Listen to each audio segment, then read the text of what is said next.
నిరుద్యోగుల మహాధర్నాకు నాయకత్వం వహించి సమర్థవంతంగా ఆర్గనైజ్ చేసినటువంటి మంచి నాయకత్వ స్కిల్స్ ఉన్నటువంటి మోతిలాల్ నాయక్ మరి జనార్దన్కు మరి ఈ కార్యక్రమానికి వచ్చినటువంటి యువనేతలు పృథ్వీరాజ్ గారికి, విఠల్ గారికి, మరి హరికృష్ణ గారికి, మరొక ఉద్యమం మనలాకనే ఉద్యమం చేసి ప్రభుత్వాన్ని గజగజలాడిస్తున్నటువంటి రఘు గారికి, మన అందరి అభిమాన జర్నలిస్టు ఆ ఎడిటర్, మనం ఎట్లా చైతన్యం చేస్తున్నాం ఆ వేదిక ద్వారా తొలి వెలుగు ద్వారా ఆయనకు అట్టే చైతన్యం చేస్తుండ్రు రఘు గారికి. ఈ కార్యక్రమానికి వచ్చినటువంటి నిరుద్యోగ సోదరులందరికీ పేరు పేరున నా యొక్క హృదయపూర్వక నమస్కారాలు. ముఖ్యమంత్రి రేవంత్ రెడ్డి గారు ఆయన చెప్పినా చెప్పకుండా ఆయన కూడా ఒప్పుకున్నాడు. ఆయన అధికారంలోకి వచ్చింది కాంగ్రెస్ బలంతో కాదు, నిరుద్యోగుల మద్దతుతో వచ్చాడు. ఒక్కొక్క నిరుద్యోగి ఎన్నికల సమయంలో, ఎందుకంటే ఆర్థికంగా అన్ని కోణాల లోపల మన కేసీఆర్ బలంగా ఉన్నాడు. ఇట్లా గుప్పిట్లో పెట్టుకున్నాడు రాష్ట్రాన్ని. ఓటర్లను చిన్న చిన్న తాయిలాలు వదిలి అన్ని మీడియాను మేనేజ్ చేసి అనేక రకాలుగా గుప్పిట్లో పెట్టుకున్నాడు. అట్లాంటి కబంధ హస్తాల నుంచి మనము అధికారాన్ని రేవంత్ రెడ్డికి అప్పచెప్పినామంటే అది కాంగ్రెస్ బలం కాదు, కేవలం నిరుద్యోగుల యొక్క బలంతో ఆయన ముఖ్యమంత్రి అయ్యాడు. ముఖ్యమంత్రి ఇప్పుడు అవుతుంది రిపోర్టు, సాయంత్రం చూస్తావు, మా బలంతోటే నువ్వు ముఖ్యమంత్రి అయినావు. కాబట్టి నిరుద్యోగుల ఆశలను వంబు చేయకుండా మీరు అంటున్నాను, మేము గతంలో ఏ ముఖ్యమంత్రి ఏ ప్రభుత్వం చేయకున్న విధంగా 55,000 ఉద్యోగాలను భర్తీ చేస్తాం. మేము మీరిచ్చిరా, గత ప్రభుత్వం ఇచ్చిరా, మొత్తం మీద భర్తీ చేసినా నేను దాన్ని డిస్ప్యూట్ చేయ. కానీ ఉద్యోగాలు ఇప్పుడు ముందేమున్నాయి భర్తీ చేయడానికో అవి మేము ఇస్తాము, దాని మీద లెక్కలు పెట్టి మీరు భర్తీ చేయాలని చెప్పి మీ అందరికీ నేను మనవి చేస్తున్నా. మొదటి దశలో మీ అందరికీ ఒక ఇన్ఫర్మేషన్ ఉండాలని చెప్తున్నా. మనకు ఉద్యోగాలు లేవని కాదు, చాలా ఉద్యోగాలు ఉన్నాయి. ఒక్కొక్క ఆఫీసరు 3-4 జిల్లాలకు ఇన్ఛార్జ్ ఉన్నాడు. ఎందుకంటే 23 జిల్లాలు చేశారు, 131 మండలాలు చేశారు, 76 మున్సిపాలిటీలు చేశారు, 31 ఆర్డీఓ ఆఫీసులు చేశారు, 25 డిఎస్పీ ఆఫీసులు చేశారు, 4,585 గ్రామ పంచాయతీలు ఏర్పడ్డాయి. చాలా ఆఫీసులు, సర్కిల్ ఇన్స్పెక్టర్ ఆఫీసులు, చాలా ఆఫీసులు ఏర్పడ్డాయి. కానీ వీటికి పోస్టులు క్రియేట్ చేయలేదు వాళ్ళు. ఈ పోస్టులలో సర్దుబాటు చేసిండ్రు. మనం ఈ పాయింట్ను చాలాసార్లు నేను రేజ్ చేస్తున్నా, ఆఫీసర్లు కూడా ఒప్పుకుంటున్నారు. మాట్లాడినప్పుడు మన చీఫ్ సెక్రటరీ రిటైర్ అయినతో రోజు పోయి బాగా గొడవ చేశారు. మనలు వస్తే నేను వెళ్ళాను, అడిగాను, పోస్టులు లేవంటున్నారు. మరి 23 జిల్లాలో 40 డిపార్ట్మెంట్లు ఉన్నాయి. 40 డిపార్ట్మెంట్లలో జిల్లా గెజిటెడ్ ఆఫీసర్లు, దాని డిప్యూటీ ఆఫీసర్లు, చాలా గెజిటెడ్ ఆఫీసర్లు ఉంటాయి. మరి ఇవన్నీ భర్తీ చేశారా అని నేను అడిగాను. పోస్టులు క్రియేట్ చేయలేదని ఆమె చెప్పారు. పోస్టులు క్రియేట్ చేయాలంటే క్యాబినెట్లో డిసిషన్ తీసుకోవాలి. జిల్లాలు ఏర్పాటు చేసినప్పుడు పోస్టులు ఎందుకు క్రియేట్ చేయలేదు? ఇది చాలా కీలకమైన అంశం. మీరు అందరూ ఏడవైనా ప్రభుత్వానికి ఇన్ఫర్మేషన్ రీచ్ కావాలి. కాబట్టి గ్రూప్ 1, గ్రూప్ 2, గ్రూప్ 2లో మీరు 2,000 అన్నారు. కానీ లెక్కలేస్తే గత 10 ఏళ్ల నుంచి ఎంతమంది రిటైర్ అయ్యారు, ఎంతమంది ప్రమోషన్ ఇచ్చారు, ఎంతమందికి కొత్త పోస్టులు క్రియేట్ చేశారు ఎన్ని డిపార్ట్మెంట్ల, ఇవన్నీ లెక్కలేసేటప్పుడు గ్రూప్ 1కు 50% డైరెక్ట్ రిక్రూట్మెంట్ కోట, గ్రూప్ 2కు 30 నుంచి 40% డైరెక్ట్ రిక్రూట్మెంట్ కోట వాళ్ళు తగ్గించారు. 40 ఉంటే 30కి తగ్గించారు. వీటి మీద కూడా మనం పోరాటం చేయవలసి ఉంది. ఇది ఒకవైపు. ఈ పోస్టులు క్రియేట్ చేస్తే రేవంత్ రెడ్డి గారికి నేను సవాల్ చేస్తున్నా వేదిక ద్వారా, మీరు దీన్ని రాజకీయ కోణంలో చూడొద్దు. మీకు నిజంగా నిరుద్యోగుల మీద ప్రేమ ఉంటే ప్రభుత్వ యంత్రాంగాన్ని సమర్థవంతమైన పాలన అందివ్వాలంటే ఒక జిల్లా ఆఫీసర్ ఒకడే ఉండాలి. 2 ఇన్ఛార్జీలు, 3 ఇన్ఛార్జీలు, పోలీస్ స్టేషన్లకు కూడా 3 పోలీస్ స్టేషన్లకు ఒకడు, డిఎస్పీ ఆఫీసులు, అడిషనల్ ఎస్పీలు, ఇట్లా చాలా పోస్టులు ఉన్నాయి. వీటన్నింటినీ ఒక పోస్టుకు ఒకే ఆఫీసర్ ఆ ప్రతిపాదికన మీరు భర్తీ చేస్తే 2 లక్షల ఉద్యోగాలు కళ్ళు మూసుకొని వస్తాయి. వీళ్ళందరూ నిరుద్యోగులు ఎవ్వరు కూడా ఇప్పుడు గట్టిగా ప్రిపేర్ అయ్యేటోళ్ళు ఎవరైతున్నారో వాళ్ళందరికీ జాబులు వస్తాయి. మీరు అందరు చెప్పారు, లైబ్రరీ పోస్టులు, అదేవిధంగా టీచర్ పోస్టులు. టీచర్ పోస్టులు మీ అందరికి గుర్తు చేస్తున్నా, ఇంకా 30,000 టీచర్ పోస్టులు ఉన్నాయి. గవర్నమెంట్ ప్రభుత్వ పాఠశాలలో 10 నుంచి 12,000 ఉన్నాయి. గురుకులాల్లో 7 నుంచి 8,000 పోస్టులు ఉన్నాయి. అదేవిధంగా ఏడేడు స్కూళ్ళలో 5,900 పోస్టులు నేను అసెంబ్లీలో ఎమ్మెల్యే ఉన్నప్పుడు కూడా అడిగాను. అదేవిధంగా మోడల్ స్కూల్లో, కస్తూర్బా స్కూల్లో చాలా పోస్టులు 2,000, 1,500 పోస్టులు ఉన్నాయి. మొత్తం అన్ని డిపార్ట్మెంట్లలో ఉన్న టీచర్ పోస్టులను ఒకేసారి భర్తీ చేయాలి. ఎందుకంటే సెలెక్ట్ అయినవాడు 4 పోస్టులు ఒకటేసారి అవుతాడు, ఒకటే సెలెక్ట్ చేస్తాడు, మిగతా ల్యాబ్స్ అవుతాయి. కాబట్టి పోస్టులు అన్నిటికీ ఒకటే యూనిట్గా కేంద్రంగా పెట్టుకొని భర్తీ చేయాలని మీ దగ్గర ప్రభుత్వం దగ్గర అనేక లోపాలు ఉన్నాయి. ఆ లోపాలు సరిదిద్దాలని ఎన్నిసార్లు మన నాయకులందరూ వస్తే చీఫ్ సెక్రటరీ దగ్గర, జిఏడి దగ్గర, మంత్రుల దగ్గర, డిప్యూటీ సీఎం దగ్గర చర్చలు జరిపాం. ఇవన్నీ సరిదిద్దండి, మేము మళ్ళీ నోటిఫికేషన్ వేస్తాం అంటే మళ్ళా నోటిఫికేషన్ వేస్తే మా వాళ్ళు చదువుతూ ముసలోళ్ళు అయిపోతారు. పెళ్ళిళ్ళు కాక ఇప్పటికే 30 ఏళ్ళు గడ్డాలు ఎంచుకొని ఉన్నారు వాళ్ళు. కాబట్టి మా యూత్ యొక్క శక్తి సామర్థ్యం ఈ ప్రభుత్వ యంత్రాంగంలో మీరు గుర్తుపెట్టుకోవాలి, అనేక కమిటీలు సిఫార్సు చేస్తాయి.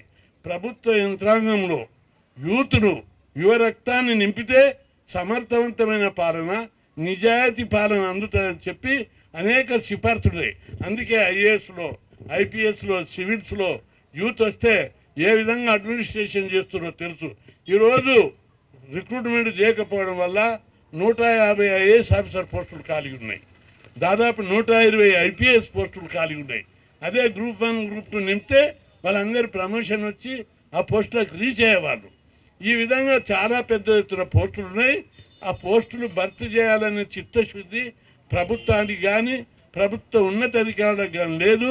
కాబట్టి ముఖ్యమంత్రికి మేము చెప్పిన మాటలు విని తప్పనిసరిగా 23 జిల్లాల 40 డిపార్ట్మెంట్ల 131 మండలాల మున్సిపాలిటీలు, మున్సిపల్ కార్పొరేషన్లు, పోలీస్ స్టేషన్లు, గ్రామ పంచాయతీలు అన్నిట్లో కలిపితే 2 లక్షల ఉద్యోగాలు, టీచర్ పోస్టులు, గ్రంథాలయ పోస్టులు, సర్వేయర్ పోస్టులు, ఇంకా చాలా పోస్టులు, ఇంజనీరింగ్ పోస్టులు, చాలా పోస్టులు ఖాళీగా ఉన్నాయి. వాటి ఎలక్ట్రిసిటీ డిపార్ట్మెంట్లో దాదాపు 6,000 నుంచి 8,000, 10,000 పోస్టులు ఖాళీ ఉన్నాయి. ఏది లైన్మెన్ నుంచి ఏఈల నుంచి డీల దాకా చాలా పెద్ద ఎత్తున పోస్టులు ఖాళీ ఉన్నాయి. ఇన్ఛార్జీలతోటి పాలన నడుపుతున్నావు. మంత్రులను నడిపినట్టు అధికారులు లేకుండా పాలన మంత్రివర్గంలో 7-8 మంత్రి పదవులు ఖాళీ ఉన్నా నడుపుతున్నారు మీరు. ఇది అట్లా కాదు. ఒకటి ఎమ్మెల్యే పోస్టు ఖాళీ అవుతుంది. ప్రభుత్వ విధానాల్లో మార్పు తీసుకురావాలని నేను పార్లమెంట్లో కూడా కొట్లాడినా. ఒక ఎంపీ చనిపోయినా, రిజైన్ చేసినా 3 నెలల నుంచి 6 నెలల లోపల భర్తీ చేస్తారు. ఒక ఉద్యోగి స్థానం ఖాళీ ఏర్పడితే ఎన్ని నెలలు భర్తీ చేయాలి అనేటటువంటిది ఒక ప్రభుత్వము రాజ్యాంగ నిబంధన పెట్టాలి, రాజ్యాంగంలోనే పెట్టాలని కొట్లాడుతున్నారు. మనమందరం కూడా ఒక్కొక్క ఆఫీసర్ పోస్టు ఏళ్ల తరబడి ఇన్ఛార్జీలతోటి నడుపుతున్నారు తప్ప భర్తీ చేయడానికి వీల్లేదు. ఈ ఇన్ఫర్మేషన్ మీద మీకు అవగాహన ఉంటేనే మీరు అందరు మోటివేట్ అయ్యి ఉద్యమ స్ఫూర్తి వస్తుంది. మనోళ్ళందరూ పెద్దలు వివిధ కోణాల్లో మీ అందరికీ చాలా విషయాలు చెప్పి ఉద్యమ స్ఫూర్తిని, పోరాట పటిమని పెంచారు. మీ నాయకత్వం అనేది కొద్దిగా మందిగా ఉండదు. మేమంతా నాయకులుగా ఊడిపడలేదు. కొట్లాడి ఉద్యమాలు చేసి సోదరులు చెప్పినట్టు మన ఉద్యమాన్ని పీస్ఫుల్గా నడపాలి. ఏదో గతంలో మేము హాస్టల్ పెట్టాలి, స్కాలర్షిప్ ఇవ్వాలని అసెంబ్లీ మీద దాడి చేసినామంటే ఆ రోజుల్లో అప్పుడు ఉండే చెన్నారెడ్డి పీరియడ్లో.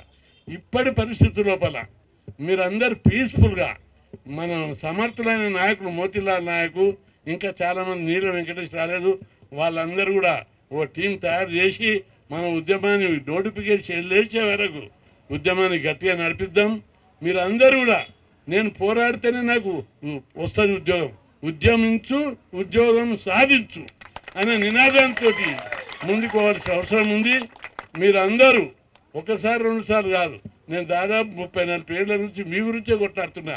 ఇప్పుడు నువ్వు ఆర్డీఓ ఆఫీస్కో లేదా డిఎస్ ఆఫీస్కో వాళ్ళని అడుగు, మీకు ఉద్యోగం వచ్చినప్పుడు కృష్ణాన్న పాత్ర ఏంటి దాన్ని అన్న కొట్లాడితేనే మీకు జాబ్ వచ్చింది అంటారు వాళ్ళందరూ. ఇప్పుడు మీ దగ్గర అసిస్టెంట్ కలెక్టర్లు తెలంగాణలో ఎంతమంది ఉన్నారో వాళ్ళందరినీ పోయి అడుగుంటు మీరు. వాళ్ళు గ్రూప్ 2లో వచ్చిండ్రు. 93, 94లో చాలా పెద్ద ఎత్తున పోరాటం చేసి వాళ్ళకు ఉద్యోగాలు ఇప్పించాం. ఆర్డీఓలను కూడా మీరు అడగండి. అట్లా మీరు ఉద్యమాలు చేస్తేనే అప్పుడు సెలెక్ట్ అయిన వాళ్ళు గ్రూప్ 1 గ్రూప్ 2లో వాళ్ళు మంచి ఆఫీసర్లు అయినరు. పోరాడితే నాయకత్వ లక్షణాలు వచ్చినాయి వాళ్ళందరి లోపల. పోరాట పటిమ వచ్చింది, ప్రశ్నించే తత్వం వచ్చింది. కాబట్టి మీరు అందరూ నేను పోరాడితేనే ఫోటో పడుతుందేమో, నేను రాకుంటే జాబ్ వస్తే నేను ప్రిపేర్ పోరాడుతూ సాధించాలి. మీరు అందరూ అనుకుంటవచ్చు చాలామంది కృష్ణాన్న ఎప్పుడు ఉద్యమాలు చేస్తాడు, చదువులో ఏమున్నాడో లేదో అని. డిగ్రీలు నా అన్ని university first gold medal, LLB, LLM, ఎంపీలు, ఎంఏ, ఎంపీలు అన్నీ కూడా మీరు అందరు నా బ్యాచులర్ని అడుగుండి. చదువుతూ పోరాడుకుంటూ చదివితే ఎక్కువ సబ్జెక్టు గ్రాస్ప్ అవుతుంది. చదివేటప్పుడు పుస్తకాలలో బట్టి పడితే రాదు. మీరు అందరు డిస్కస్ చేయాలి, ఒకరికొకరు డిస్కస్ చేయాలి. వారిని తిట్టుకుంటూ ఊసుడు కాకపోతే అందరు డిస్కస్ చేయాలి. సబ్జెక్ట్ ఎవరు ఇంటెలిజెంట్ ఉంటే వాళ్ళ దగ్గరికి పోవాలి.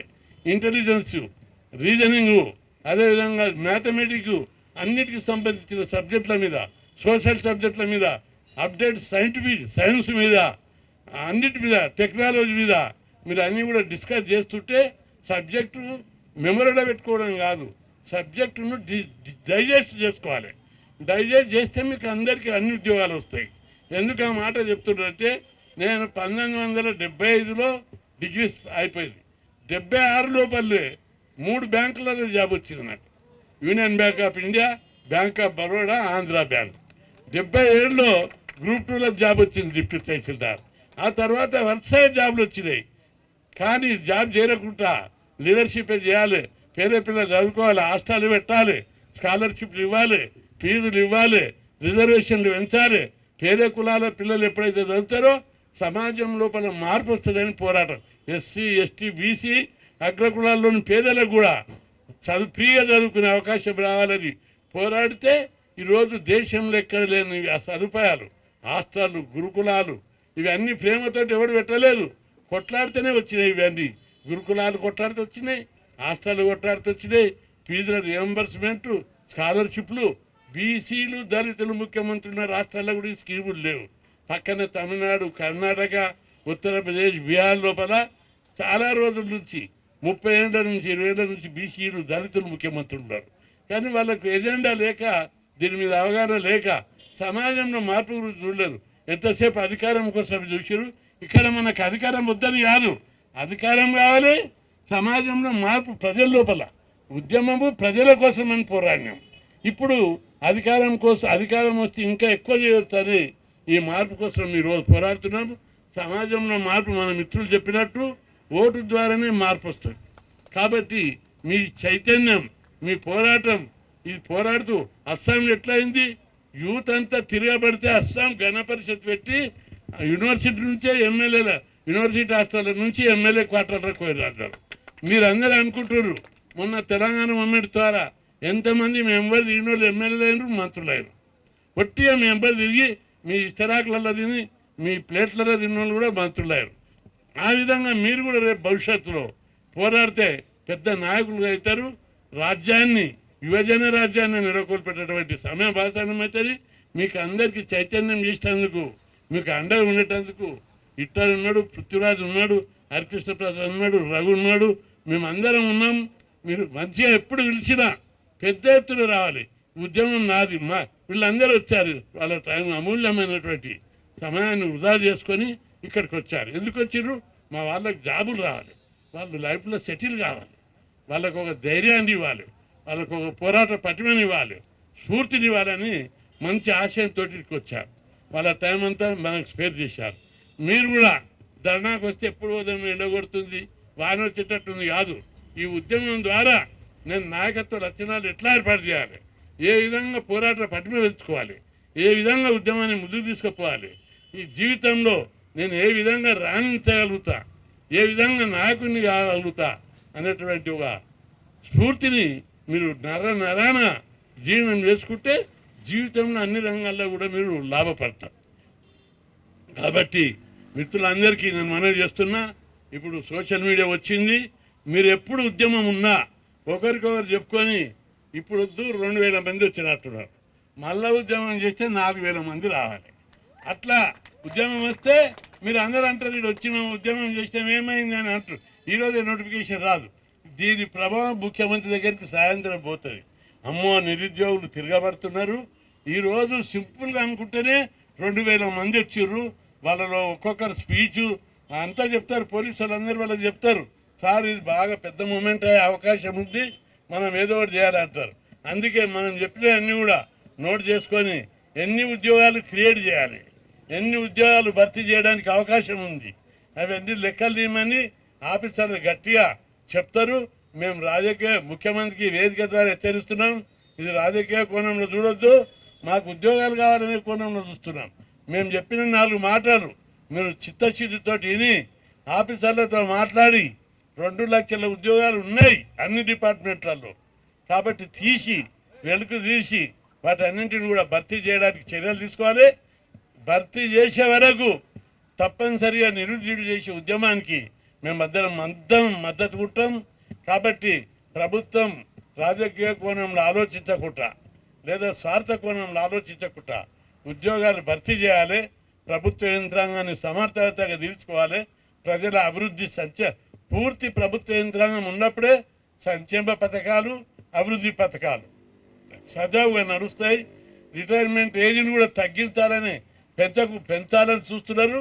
పెంచొద్దని కూడా ఈ ప్రభుత్వాన్ని ఈ వేదిక ద్వారా హెచ్చరిస్తూ తప్పనిసరి 2 లక్షల ఉద్యోగాలు భర్తీ చేసే వరకు, కొత్త పోస్టులు క్రియేట్ చేసే వరకు, టోటల్ పోస్టులు క్రియేట్ చేసే వరకు కూడా తప్పనిసరి పోరాటం చేస్తామని మీ దాంట్లో ఒక టీం ఏర్పడి ప్రతి డిపార్ట్మెంట్కి పోయి ఒక పిటిషన్ ఇవ్వాలి. ఎన్ని వేకెన్సీలు ఉన్నాయి, వాటిని ఎట్లా క్రియేట్ చేయాలి. డైరెక్ట్ రిక్రూట్మెంట్ కూడా వాళ్ళంతా అడ్డదారిగా ప్రమోషన్లు ఇస్తున్నారు. ప్రమోషన్లు ఇవ్వకుండా డైరెక్ట్ రిక్రూట్మెంట్ కోటాను భర్తీ చేయాలి. ఎయిడెడ్ స్కూళ్ళల్లో 15-20 ఏళ్ళ నుంచి భర్తీ చేస్తలేరు. 5,900 టీచర్ పోస్టులు ఖాళీ ఉన్నాయని నేను అసెంబ్లీలో ఉన్నప్పుడు కడియం చేయనప్పుడు విద్యాశాఖ మంత్రి నా దగ్గరికి వచ్చి చెవులో చెప్పిండు, అన్నా నువ్వు ఈ క్వశ్చన్ అడుగు నేను మాట్లాడతాను, నేనే చెప్తా సమాధానం. ఒత్తిడి చేయమన్నారు, ఒత్తిడి చేశాం. కానీ అప్పుడు కేసీఆర్ టీచర్ పోస్టులు కానీ వేరే పోస్టులు కానీ భర్తీ చేయకుండా రైతుల ఖాతా రైతు భరోసా ఇస్తున్నా ఓట్లు పడతాయి, ముసలిళ్ళకు పెన్షన్ ఇస్తున్నా ఓట్లు పడతాయి. నిరుద్యోగులు ఇచ్చేటోళ్ళు గారు తీర్చేటోళ్ళు అంటే పోయిన ఎన్నికల్లో నిరుద్యోగుల దెబ్బతోటి ఫామ్ హౌస్లో అనుకున్నారు కేసీఆర్. కాబట్టి కేసీఆర్కి ఇప్పుడు రేవంత్ రెడ్డికి హెచ్చరిస్తున్నాం, నిరుద్యోగుల దెబ్బ తక్కువ ఉన్నది. నీకోసం నిరుద్యోగులు కార్లు తీసుకొని స్కూటర్లు కట్టుకొని 1000 రూపాయలు ఖర్చు పెట్టుకొని నిన్ను సీఎం చేసిరు. వాళ్ళకి జాబ్లు ఇవ్వకపోతే కేసీఆర్కి పట్టినకైతే నీకు పడుతుందని హెచ్చరిస్తూ తప్పనిసరి పూర్తి స్థాయి పోస్టులు భర్తీ చేయాలని హెచ్చరిస్తూ సెలవు తీసుకుంటాం.